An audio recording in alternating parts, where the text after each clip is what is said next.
स्वागत है आपका हमारी आज की इस वीडियो में। आज हम बात करने जा रहे हैं जॉब्स एंड यूथ टॉपिक पर।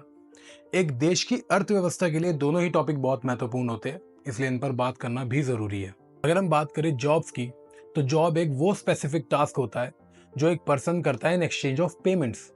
अगर मैं इसको सिंपल टर्म्स में समझाना चाहूँ, तो एक व्यक्ति पैसे कमाने के लिए जॉब करता है और ये एक जीवन का काफ़ी महत्वपूर्ण हिस्सा होता है। जॉब्स बहुत टाइप की होती है, जैसे कि full time job, part time job, traineeship, internship, commission based, contract based भी होती है।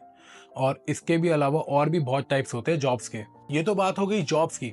अगर हम बात करें यूथ की, तो यूथ एक वो स्टेज होती है जहाँ पे एक व्यक्ति अपनी चाइल्डहुड लाइफ से एडल्ट लाइफ की ओर जा रहा होता है। ये एक वो समय होता है जहाँ पर एक इंसान सबसे ज़्यादा पावरफुल और एनर्जेटिक होता है। इसलिए ये बात भी कही जाती है कि एक देश के लिए उसका युवा सबसे ज़्यादा महत्वपूर्ण होता है, क्योंकि एक युवा ही होता है जो आगे जाके डॉक्टर बनता है, साइंटिस्ट बनता है, इंजीनियर बनता है और अपने देश की अर्थव्यवस्था में अपना योगदान करता है। और आपको जानकर हैरानी होगी, इंडिया नंबर 1 पे आता है जहाँ पे सबसे ज़्यादा पॉपुलेशन यूथ की है।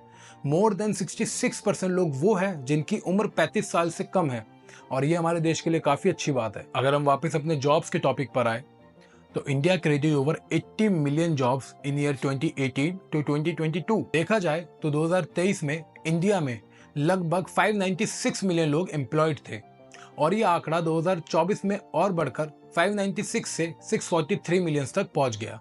ये जो बढ़ता डिफरेंस आपको दिख रहा है, ये एक डेवलपिंग नेशन के लिए काफी गुड फैक्टर है। सरकार भी काफी इंपॉर्टेंट रोल प्ले करती है एम्प्लॉयमेंट सेक्टर में, क्योंकि फॉरेन कंपनीज को इन्वेस्टमेंट के लिए प्रोत्साहित करना, जिससे देश भर में नौकरियां बढ़े, एम्प्लॉयमेंट जनरेट हो, ये भी काफ़ी महत्वपूर्ण हिस्सा होता है। सरकार बड़े प्रोजेक्ट्स पर काम करती है, जैसे कि एयरपोर्ट बनाना, रोड्स बनाना, हाईवेज बनाना, और इसके लिए वो प्राइवेट फर्म्स को टेंडरिंग के थ्रू हायर करती है, जिससे मैसिव अमाउंट में जॉब प्रोड्यूस की जा सके।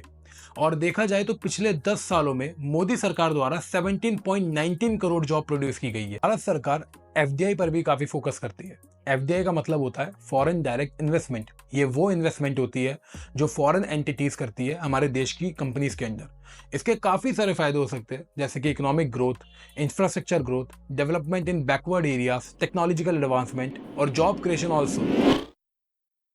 There is more to it. हम बात कर लेते हैं देश में होने वाले अनएम्प्लॉयमेंट के बारे में। इंडिया का जो अनएम्प्लॉयमेंट रेट है वो 3.2% से बढ़ रहा है, और 580 मिलियन लोग वो है जो आज के समय में अनएम्प्लॉयड है। 13% तो वो लोग हैं जो ग्रेजुएटेड होने के बावजूद भी अनएम्प्लॉयड है। अनएम्प्लॉयमेंट बढ़ने के काफ़ी सारे रीजंस हो सकते हैं, जैसे कि rapid population growth, lacking in skills, mismatch between education and job requirements. और अगर देखा जाए तो कॉलेज और यूनिवर्सिटीज़ भी प्रैक्टिकल नॉलेज पर काफ़ी कम ध्यान दे रही है। अगर सबसे पहले हम बात करें रैपिड पॉपुलेशन ग्रोथ की, तो पिछले 10 साल में इंडिया में हर साल लगभग 1% के हिसाब से पॉपुलेशन ने ग्रो किया है। और इंडिया की जिस हिसाब से जनसंख्या है, तो उसका 1% भी एक बहुत बड़ा नंबर होता है। यही एक रीज़न है कि हम पॉपुलेशन के मामले में वर्ल्ड में सबसे पहले नंबर पर आते हैं। और जिस हिसाब से हमारे देश की आबादी है, उस हिसाब से जॉब क्रिएशन है ही नहीं। जॉब क्रिएशन के कम होने के भी 2 मेजर रीजंस गिनवाए जा सकते हैं, जैसे कि इनोवेशन ना होना, भेड़ चाल चलना और जॉब्स के पीछे भागना, ना कि जॉब्स को क्रिएट करना। दूसरा, सरकार का स्टार्टअप पॉलिसीज को प्रमोट ना करना। अगर हम दूसरे डेवलप्ड नेशन को देखें तो उनकी पॉपुलेशन हमसे कहीं ज़्यादा कम है, बट स्टार्टअप्स और बिजनेसेस के मामले में हमसे कहीं ज़्यादा आगे। अगर हम इसके समाधान की बात करें, तो हमारी सरकार को स्टार्टअप पॉलिसीज़ को प्रमोट करने की काफ़ी ज़्यादा ज़रूरत है।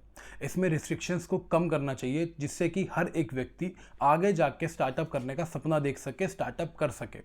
हमारे स्कूल्स को, कॉलेजेस को, यूनिवर्सिटीज़ को बच्चों की स्किल डेवलपमेंट पे ज़्यादा ध्यान देना चाहिए, उनकी प्रैक्टिकल नॉलेज को बढ़ाना चाहिए, जिससे कि आगे जाके वो जॉब सीकर नहीं, जॉब क्रिएटर बने। मैं अंकित कुमार अपनी वीडियो का अंत यहीं करना चाहूँगा। आपका बहुत बहुत शुक्रिया वीडियो देखने के लिए।